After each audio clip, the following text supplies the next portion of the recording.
They came to our developed cities of cars, windows and roads, only with the inheritance of bare hands that they knew to toil so that they can send envelopes home every month.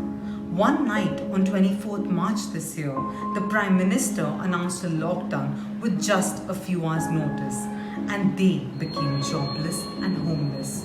No jobs, no income, no food, no trains, no buses, no insurance, and no assurance. Millions of daily wage migrant workers were threatened with starvation. Millions risked their lives walking across the country to reach their hometowns and villages for food and safety. Hundreds have died along that journey. They were lonely and exhausted, but no one came to take them home. No one asked their names. Their desperation was perceived as a longing for their own homes, but in actuality, it was the absolute lack of any social networks in the cities that they built and worked that was the basis of their fear.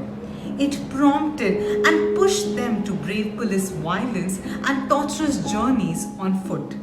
But who cares? Who cares about the family of 5 living in a rented one room, or the family of 7 living in a tent of tarpal and bamboo sticks smaller than our garage? Who cares, I wonder?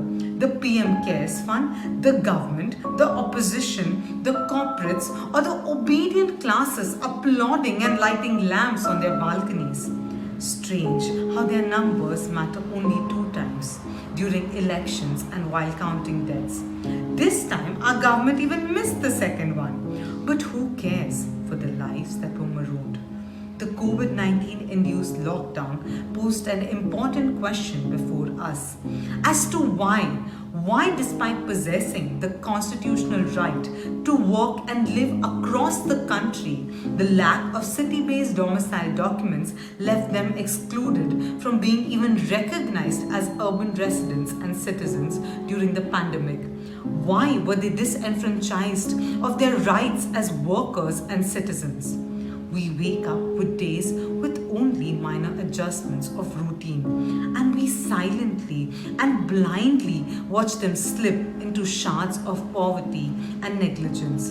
But how? How do we manage to leave them wretched, to be crushed under pandemic, floods and trains?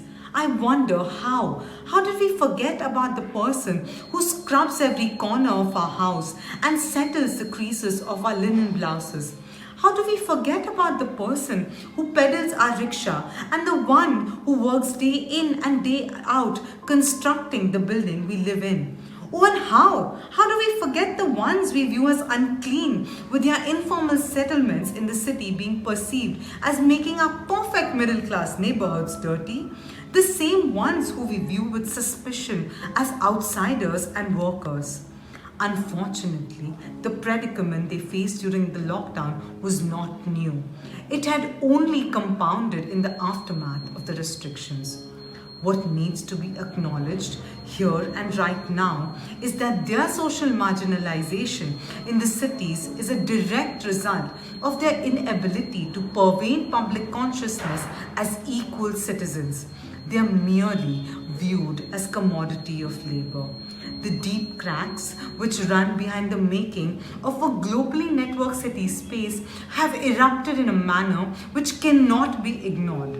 As we gradually try to climb our way out of a crisis, we must come together and ensure that we address them instead of papering them over yet again.